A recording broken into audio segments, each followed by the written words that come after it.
Okay, great, thank you. So thanks again for taking time to be with us this afternoon. So again, my name is Scott Burke. I'm the AEC Cloud Solutions Program Manager here at Imagine It. So I work with our teams in relation to the Autodesk BIM 360 tools and solutions. So what we're talking about today, of course, is the new tool that was introduced in mid-June, which is the BIM 360 asset module that's part of the BIM 360 platform. So again, real briefly here, for those who aren't fully familiar with this, so the BIM 360 platform is Autodesk's cloud-based platform, or one of the Autodesk many cloud-based platform now under the construction cloud. So the BIM 360 platform has several tools available in it. And of course, the main intent here is to be able to digitize your information, share everything, through tablets, through the phone, through your PC, your tablet devices, your phones, and so on there, be able to share that information with everyone on the team seamlessly, to have that central source of truth, essentially. And then you're able to integrate and create new workflows and such, under that umbrella of the BIM 360 environment here. And of course, because we have all this data in one place, we have analytics and of course, continuous improvement, which is the intention here. So again, we have the Autodesk Forge, which is the underlying kind of programming language for all the BIM 360 solutions. On top of that would be all of the data, and then of course all the data is in one place, allowing us to do analytics and insight into how our projects are performing and such. And it covers really everything from design, pre-construction, field execution, and a little bit into handover and operations too, which is actually part of what asset management is. It's going to be kind of part of that last part of your project, which is the handover and operations. So the module we're talking about today is the asset and equipment tracking tool within the BIM 360 portfolio. So this is a tool that reduces the time it takes to access data in the field when it basically refers to primarily the commissioning process. Although this tool is kind of varies, it can not just be for commissioning, you could even track things such as rooms and other object types if you want to. So it's kind of a universal tool for not just equipment tracking for commissioning, but for any type of asset on the site. Now, we're not talking about tracking your trucks or your tools or anything like that, or people. When we talk about assets, we're talking about parts of the building. So again, it provides a centralized place to track and manage the life cycle of these project assets from design all the way through handover. And of course, all the asset-related documents, including the project information, cut sheets, warranty documents, are all stored in a central place under a single object type, for lack of a better term there. So the asset tool itself is actually part of the BIM 360 build entitlement. So now when you purchase BIM 360 build, obviously everyone gets docs with that, because that's part of what you need access to work with the project, of course. So now you have, with build, you have docs, you have project management, which would include RFIs, submittals, meeting minutes. You have the field management module, which includes your checklists and your daily reporting. And now what you also get is the asset module. So this is all part of BIM 360 build. So it really greatly enhances the value of BIM 360 build.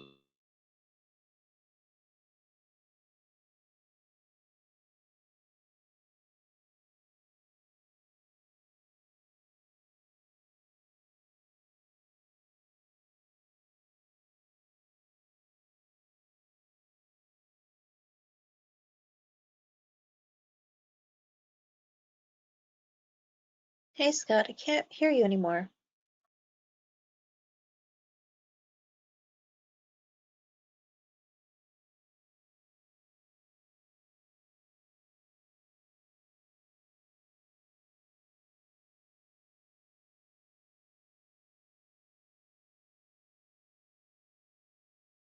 Hey Scott, we can't hear you right now.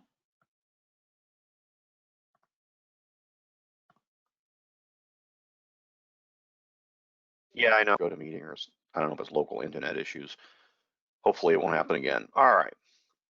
So again here, we're under customization. We're setting up the status of subcategories and things like that before you add your assets into the system. Let's close this out of the way here. Here we go. And then within the services tab, you select the assets on the left panel here, and then you can customize custom categories, custom attributes, and status sets. So if we jump into the software here just to kind of see that. So that first stage, of course, is for the project administrators. So I go into my project administration site, I go into my services, and now I can adjust the services here for assets. So here we can create our own categories of object types that we want to track. Now this can be anything you want. You can create any category names you want, and then of course the subcategories under that. So right now I have two master categories. I have air handling units and I have pumps. And under air handling units, I have air-cooled chillers. And again, I can create more categories as needed. I can delete these. I can set a category as inactive if I don't want to use it anymore, or delete it, just leave it there, whatever. I can create a new category, give it a name, and I can even give that category basically a default status set, meaning what is the status of this thing, whatever this thing is. And you may have different status sets that you want. It could be something delivery status set, delivered, ordered, on-site, delayed, back ordered, things like that. You can also create custom attributes here. So you can create your own kind of attributes that you're adding to some of the equipment and such, and some of the assets. We'll talk about that a little bit later. So right here, I can create new items under that, create a new category, create new pieces depending on where I am under subcategories and so on. Let's go out of this for a minute so I can get to this button that's just kind of hidden under my, there it is. Go to meeting settings, there we go. All right, let's see if I can just move this slightly out of the way so it doesn't bother me anymore. We'll try that. All right. So again, I can create new categories. If right here, as you can see, I have the master category, I can hit plus and add another one and add more things under these subcategories and so on, and create, any type of chain or organizational structure that you want. So if we look at some of these here under pumps as for an example here, and I take a look at that and I edit this one, notice when I select it, it just allows me to edit the settings for it. So I can make this active or inactive. I can change the name of it. Down here, I can set whether or not I'm going to have a custom attribute. And I can click on that to basically adjust this if needed. So I can go in and modify these attributes or create new ones. I could delete ones I don't want to use and so on. So I'm picking this in this case from a list of available attributes. So you can create all these different types of custom attributes here. And then these custom attributes such as backup battery power, it's not going to apply to every type of thing, right? So I create all these different attributes and then I come back over here under categories and decide which of these things need to have the backup battery power associated with them, which types of objects. So anything that's a primary water pump, let's say, needs backup battery power, but air handling units or air-cooled chillers do not in this case. So if I look at those custom attributes, is where I actually create them here. And if I select it, I've made it active, I can give it a description, and here are the values, because I've given this one basically a drop-down type of list, right? So I can come in here and I add in as many multiple choice answers as I want. It's a drop-down list. So when you choose it, you pick from one of these two answers, or I can continue adding additional values in here. So I can just type a number here, yes, no, maybe it's just NA would be probably a good value to have in here, right? Not applicable, and I'll add that. It becomes another answer that people can choose. And I can make this require that if it's assigned to a set, it has to be filled out. So it can't be left blank. You have to either say NA, no, or yes. So you have to give it some sort of value. When you're creating a new attribute, you have that ability here to change. Is it just going to be a text field that you're filling out? Is it a numeric field that you're pulling out? Is it going to be a drop-down list where you have to pick one thing from the drop-down? Or you can even go in and set this to multi-select, meaning You can have a drop-down list, but you can pick multiple items within the drop-down list if you want. And here I would add the values. So there's a lot of customization choices in here, or it's a date picker or something like that. And then you give that attribute a specific name and then apply it only to the category types where that makes sense. So again, really nice, powerful tool here and pretty easy to use. Another part of this here is the status sets. So by default, there is a default status set that's in here. So the status set in this case is specified, ordered, delivered, installed, pre-startup, startup, and so on here. And you may want to edit this. You may want to come in and maybe you want to go in and create your own status set, a new one, because I don't think you can change, in this case, the default one. But you can, of course, create new ones and not use the default one if you want. So when you're in here, you have that choice here. See, this is actually where you can edit that. If you select it, I can add new status sets. I can come in here and delete the different items that are in there under default. I just can't get rid of this, the name default. That's the only thing I can't really change. And I can't, in this case, change default. But I could turn this off, so I'm basically not using it, or I can create other status sets that I am using. We're not using the default one, we're using other ones. So you can create your own status sets, your own colors when you're looking at these status sets as well. So right now specified, is blue here, but you can go in and create your own if necessary. So I can change the color right here and pick a different color for that status set, depending on what makes sense. So there's a lot of flexibility here in that regard as well. So again, you can create a whole list of status sets. So different categories of items in the asset management environment can have different types of response types based on the type of object that it is, have specific custom attributes based on things where it makes sense. If, for instance, you can create an asset as a column and you just want to track the installation of columns, which you could do.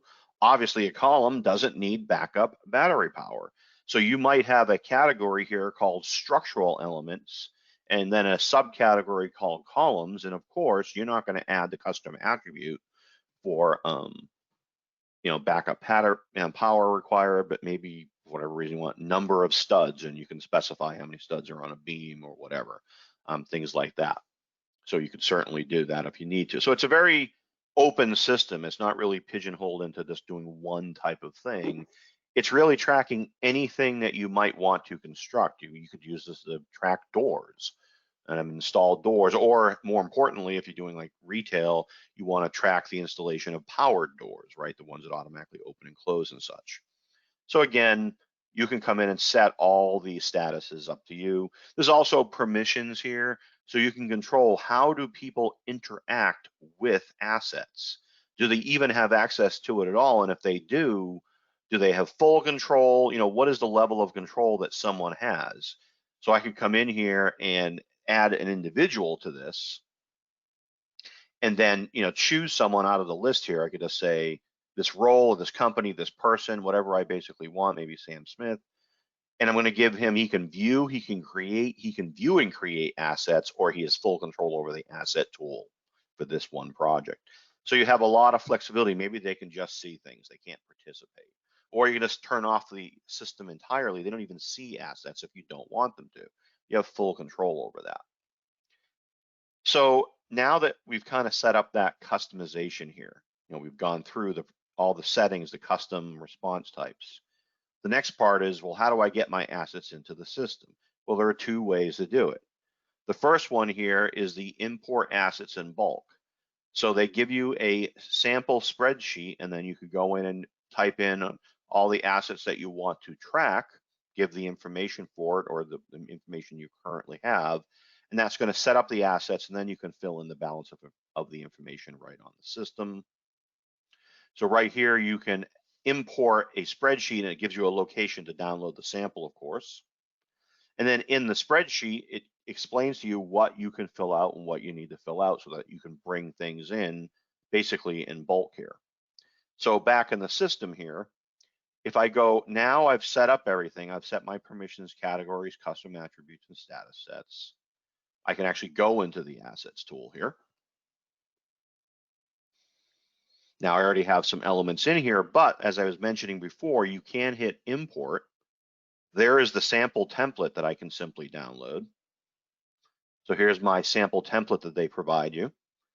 And then you can use this as a tool that start entering in all your equipment. And here is an example of just how you would put that in. You'd give it a name, you give it the category that it needs to be part of, the subcategory. And if these categories don't exist, it will create them from my understanding. Description, location, status of the barcode information, and we'll talk more about that later, serial number. Whatever information that you know ahead of time, you can go ahead and pre-populate and bring that in. So that's one, and then you would of course browse to the template that you finished filling out and bring that in. Additionally, of course, you can just create things the standard kind of manual way where you just create individual assets as needed. So you click the module selector for assets, you click that create button, you add all of the relevant information, and then your asset is ready. So right here, back in the main system, if I want to create, let's say, another pump here or another air handling unit, I can basically just hit the create button.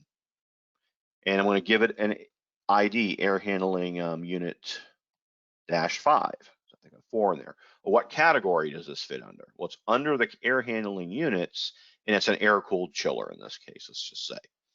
And what is the status of this right now? So now I'm using, that default status that I've selected, or I could have created my own custom status sets here. So you can see these are the ones that are just in the default one that was given. You can create your own response types here, change your colors, whatever. So in this case, maybe it's just specified. We've specified it, but nothing else has been done. Then you can say, okay, well, where is this piece going to be? Where is this air handling unit going to be? So maybe it's going to be in the main building, and maybe it's actually going to be up inside the plenum space or something like that. So I have different areas within my project. So I'll just say plenum right there. I could give a further description, chilling unit, add whatever else I want there. If I'm going to be using barcodes, I could enter that information in, the serial number information.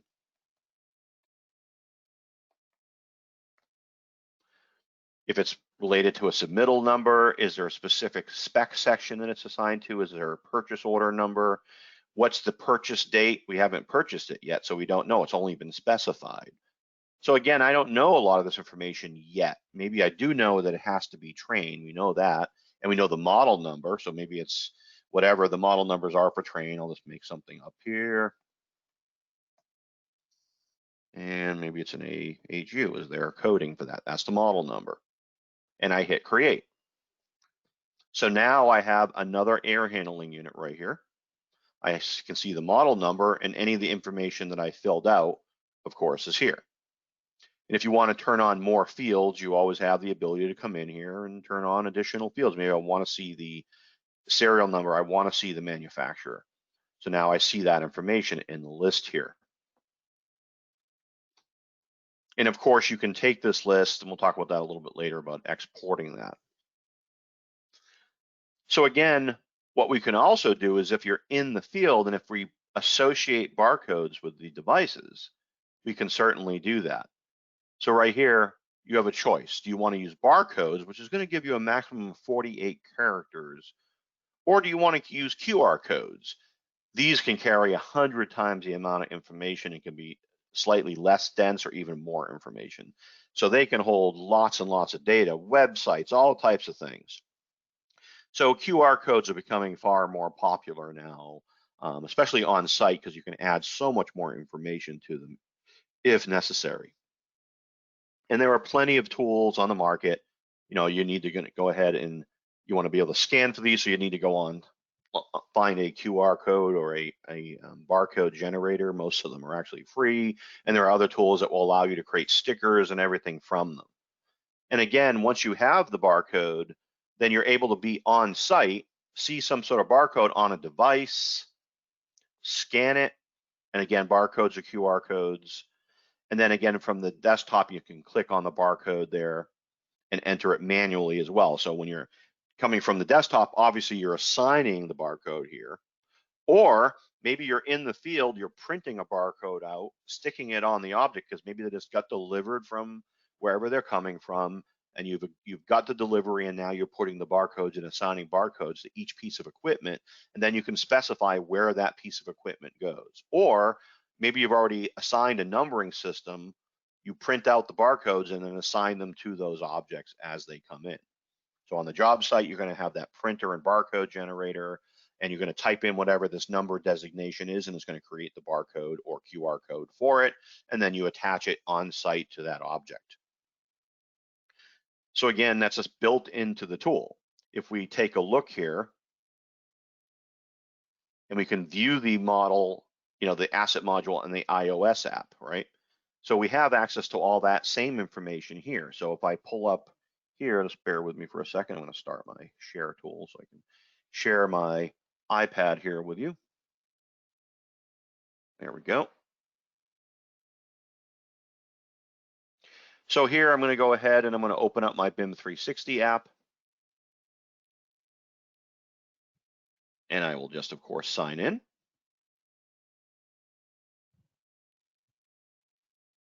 So it just takes a second to get that. There we go.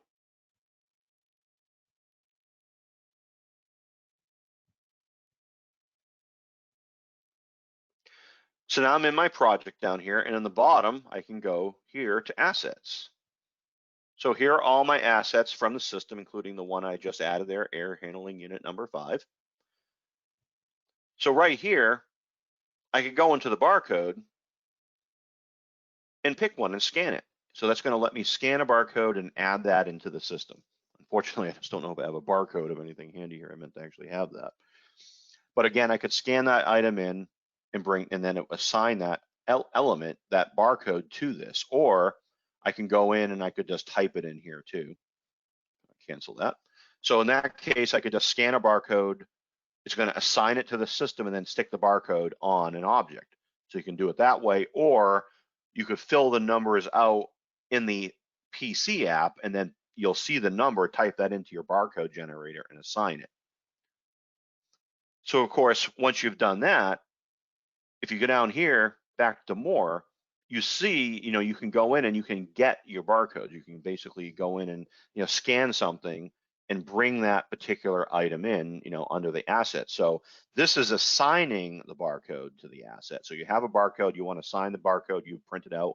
Maybe just printed out 100 of them with random numbers, right? You could start there, stick it on a device, scan it, it assigns the barcode to that device.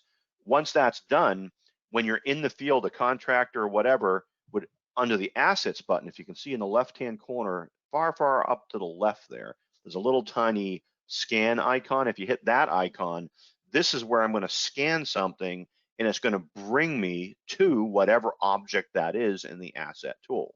So someone in the field is going to hit this button up top there, up in the top left-hand corner next to the word assets, scan a barcode, and it will then take you to an element that is in the list. Whereas if you're in an item here and you hit the barcode tool, it's assuming here that you want to assign a barcode to it. So that's what we're doing here. So that's how you assign it in the field. This is how you retrieve an item up in the left-hand corner there from something that is scanned in the field. But again, you see all the information for each of these devices here. So, I can go into the one that I just created, which is specified. And again, I would assign a barcode to it here. There's a serial number. I can see submittals that are attached to it here. I can see the manufacturer, the model number available is available to me. Oops, I want to go back into here. So again, you can view all that information in your iOS. You can scan the barcode. You can view filter lists. So again, when you're in the system here, if we go back into the iPad here, and you go to filters. So in this case, I can filter by the status set. So that's the filtering that's available currently. So just show me the items that are specified. And here are the specified items. Or just come in here and show me things that are under, the startup or any and specified or just startup. So in this case, I have nothing under that category here. I'm assuming that this filtering tool will, of course, be expanded in later issues. Just right now, that's all that it can basically filter by at the moment, which would be the status of the objects. All right. The next thing here is once you have your assets created, you want to use it as a central repository for all data associated with that asset. So from any asset, you can link to an existing checklist that's already in play, or create a new checklist that will be applied to both templates and or the item in the list right here. So there's a couple of things you can do. You can at any time create a new checklist and add it to it. You can also have them pre-set up to be assigned to those objects. So if I come back into the system here, and I go ahead and I'm going to first actually go back over here to the project admin. I'm going to go back into the asset area here. So when I look at these different categories of object types, so for all categories, notice there's an option here for checklists.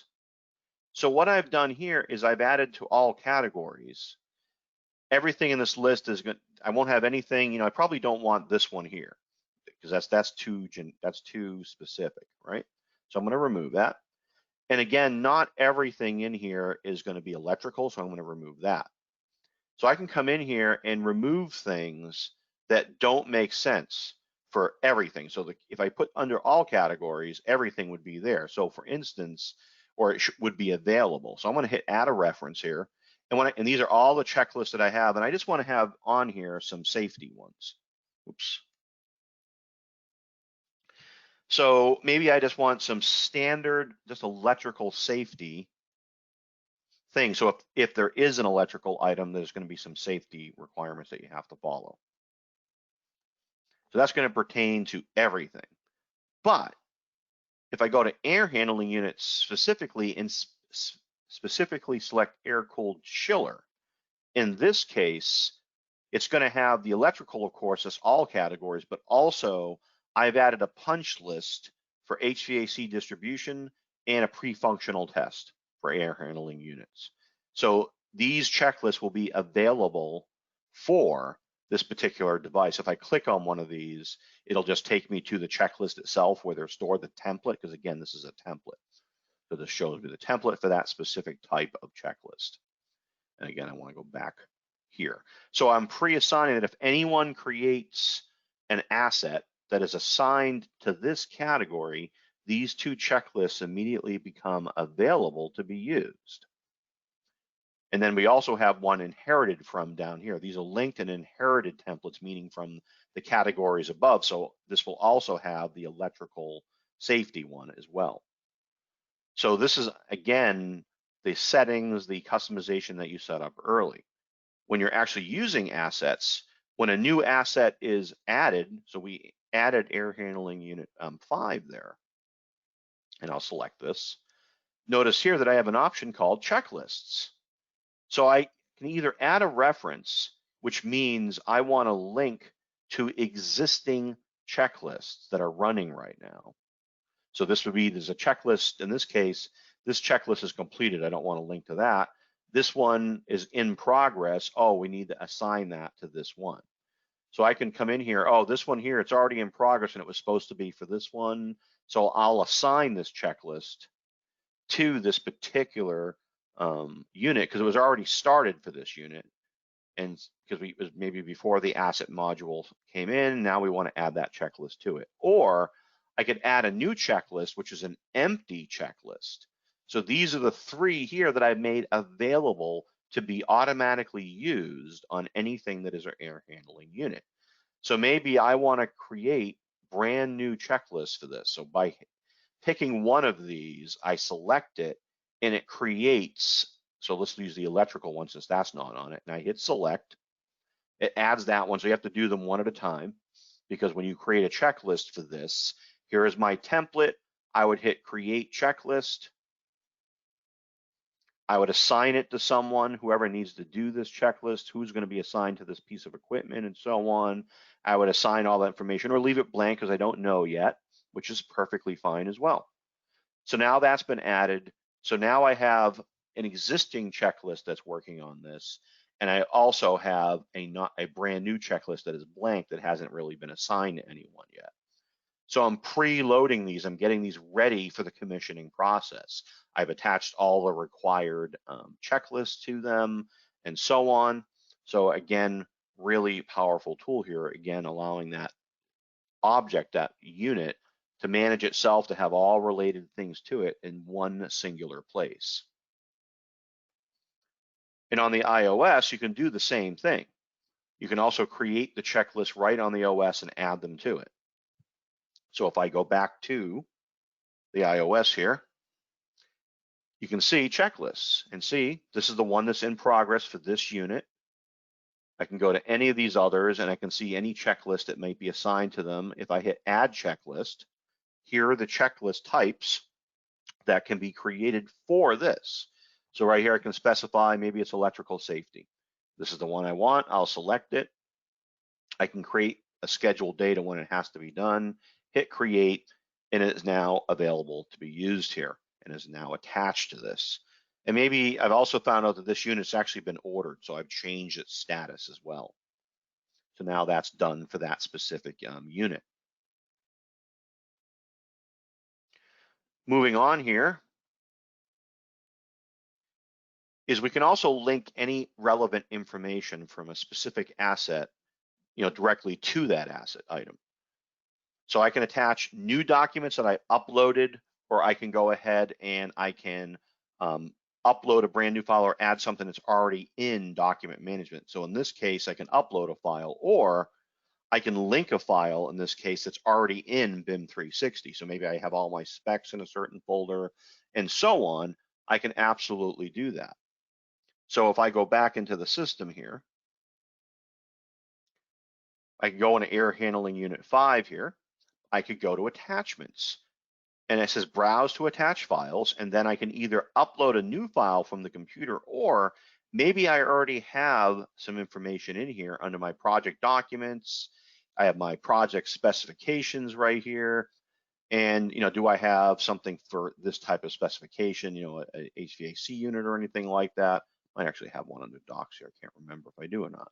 But again, I could just pick something out of the list here. Maybe it's an electrical system spec that has to go with this. That's fine. I add that in. So that way, if someone pulls this up, this could be installation instructions, warranty information, any other type of documentation that needs to be included with this specific unit can be attached to it very easily here, either uploading new files or again, using something that's already been uploaded into the BIM 360 environment, your choice. Now on the iPad side, you can read attachments. So down here, if I go into, let's see, Air Handling Unit 5 and I look at attachments, here is the one I pulled in. What I can also do is if I'm in the field and I want to show a picture of the item that it's been delivered. So I see that it's ordered, or maybe it's just arrived on site, right? So it just got delivered on site. So I might want to then take a photo of it by hitting add photo to prove that here it is and here's the unit, and we're confirming that it's the right one. And while I'm here, let me take a look at the installation instructions for this. And again, maybe that's what this is. So it has all that data. Here are the checklists I have to fill out. Here are the attachments with the other data. Here is the general details about it, all at my fingertip, and I can go through my commissioning process in a very controlled, organized, and tracked manner. So this can save huge amounts of time here because I'm having, again, everything in one place. It's been ordered. I could be in the office setting these up and controlling when they need to be installed, putting all the instructions and relevant information in there so when the people in the field get working, they can really just focus on getting the unit installed and tracking any issues. Now, that's another thing that I want to cover here too. It kind of leads into that, is issue linking. So there are two ways to link issues with an asset. So I can basically create a new issue or view existing issues and assign them to the object. So I can link an existing issue to that, or I can also create an issue through the checklist. So there's two ways to get issues here, really. So if I'm looking at a piece of a air handling unit right here, and I'm not even in the checklist, so I'm on Air Handling Unit 3, and I see that there's a problem right here. So I can either add a reference, which allows me to connect to an issue I've already created. And if you kind of know the number, you can just do a search for it, find it, and bring it in. Or that's an issue that's already in place. I can create a brand new issue. Okay, so this is a new issue. It's under commissioning. The status is an open issue, and then maybe it's a broken bracket or something like that. And I assign that to whoever needs to fix that or get it fixed on my team. So maybe it's the MEP installer. I need him to order a new bracket. We have to have it by Tuesday. It's in the main building plenum space. That's already been defined now because that's where this unit is. I could attach a document which might be a spec to that actual bracket, right? So maybe, oh, I better give them the spec to the bracket that we're missing. We need to order an additional one because we accidentally broke one in the field or something like that, right? And I'm just going to pick a document. Maybe it's this one here or whatever. So I've assigned that to it. I can look at it here. Yep, this is good. I can put a push pin in the document too if I wanted to indicate where that issue might be. Maybe it's the page where the bracket is. And I'm the owner of this, and what's the root cause? And again, this might be still under commissioning, quality control, what is it? What's the root cause of this? And you can customize these if you already know the system here. So maybe I want to go in and just say, let's see, it's under the quality control, and I don't know, it's manufacturing defect there. And I could give a description if I wanted to. So I created a brand new issue and assigned it directly to this particular air handling unit. So this air handling unit has with it associated one issue. Additionally, in a checklist that I'm filling out, so this one here, for instance, is not started now. I'm going to start filling the checklist out, right? And as I go through this, yes, that's not an issue, yes, but if there's a problem, I hit no, then it can automatically create an issue. So I can go ahead and come in here and just take off some of the letters here. Too many things in the title. There we go. And it's a punch list item, or again, a commissioning item. It's open. Who do I need to assign the issue that's through the checklist to now? A location for this is the same main building and so on. Add an additional link documents, add another root cause again. So maybe it's just quality or it's a manufacturing defect, and I create that. So this issue is attached to the checklist, and the checklist is assigned to the object there, the device. So it's not going to list the issue here. This is just the issue that's directly related to air handling unit. The other issues will be listed but attached to this specific checklist. When I go to the specific checklist, of course, it's now in progress. There is the issue that's assigned to this checklist, and the checklist, of course, is assigned to that object, to that device. So again, very powerful, important tool here. I see the checklist here. If I open the checklist first, oh, it's linked to this asset. And I can click on that and it takes me to the asset. So I can start at a checklist, see that it's assigned to an asset, and then automatically see that there's issues associated with that and so on. Or I believe here, again, if I just go into the main system, doesn't matter, document management, anywhere where I just want to see all my issues, of course. Now those issues are always unified across the system here. Here's the latest issue that's in this case assigned to a commissioning object. I see there's a quality issue for something else here. And notice here, linked reference. If I hit add reference, notice that I can attach a checklist that is in place or an issue that started right now. I can attach an issue directly to the asset this way. So I can go either way. If I am in, I believe, a checklist here, and I go into any pre-existing checklist that's already in progress, so I'll just pick that. So here's a checklist here, right here, add reference, and I can add the checklist from the checklist to a piece of equipment. So I don't have to start at the asset. I can start at the checklist and assign it to a piece of equipment. In this case, an asset in the list. So again, really powerful tool here. Very dynamic. It can be done from multiple places. It's all fully integrated into the system. So it makes it very easy to get to what you need. Everything is automatically cross-connected as it's relevant to each other. And again, no extra work by you. This is just all automatic and essentially part of the system.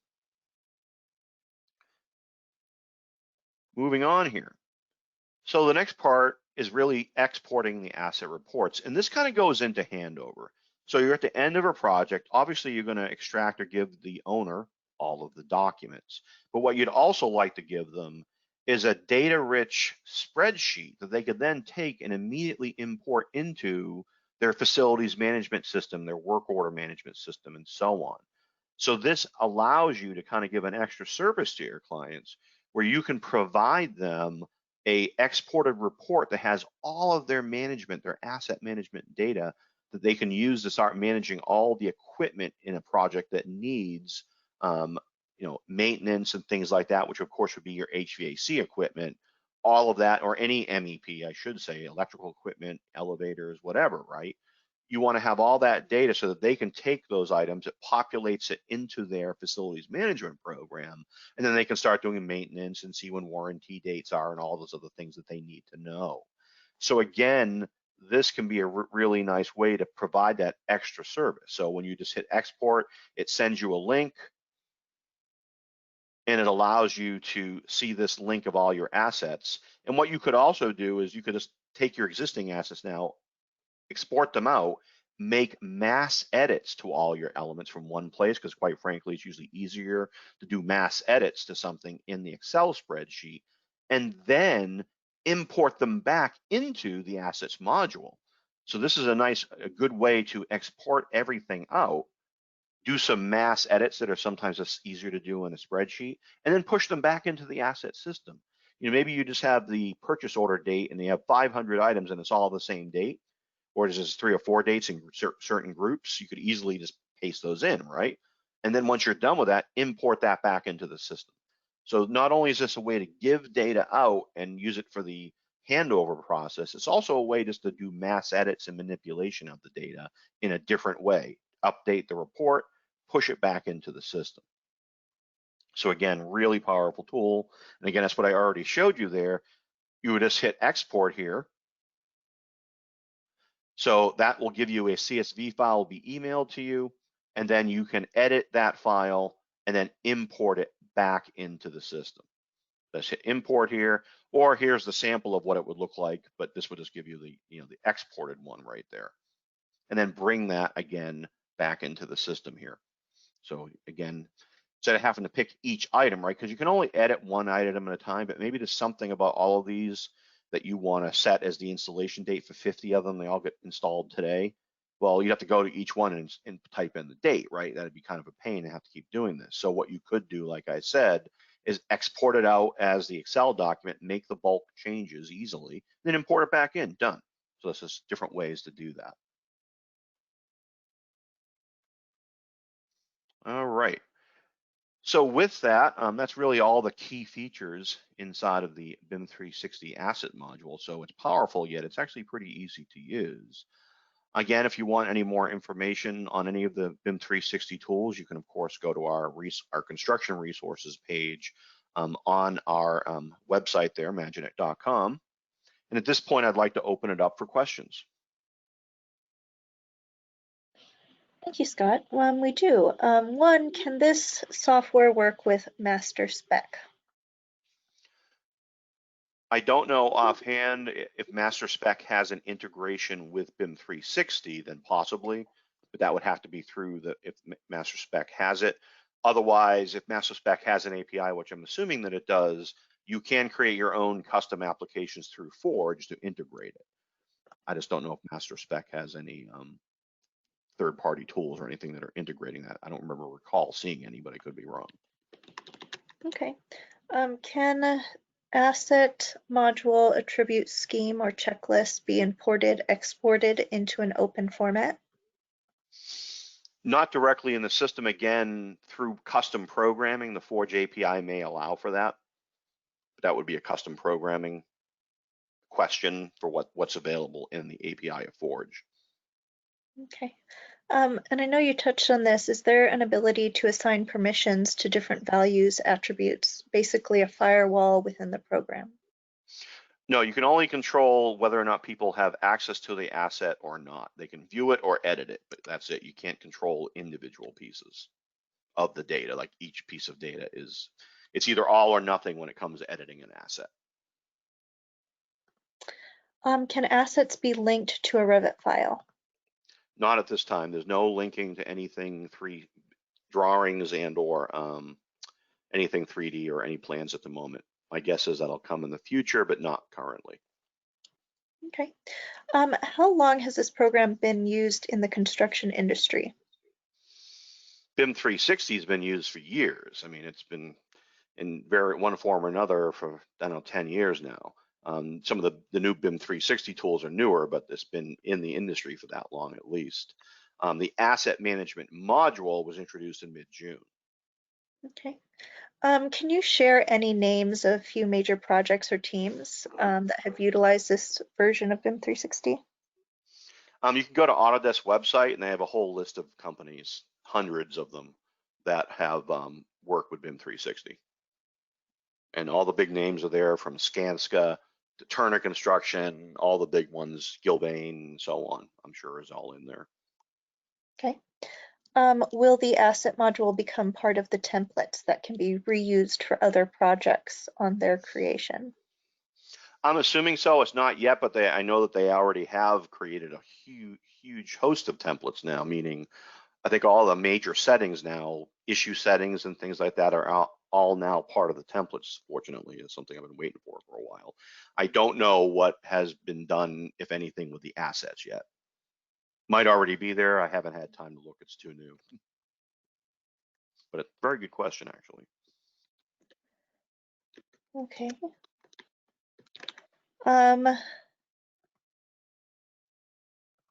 Then just another of the same question. So is anyone currently using the asset module? I'm sure they are.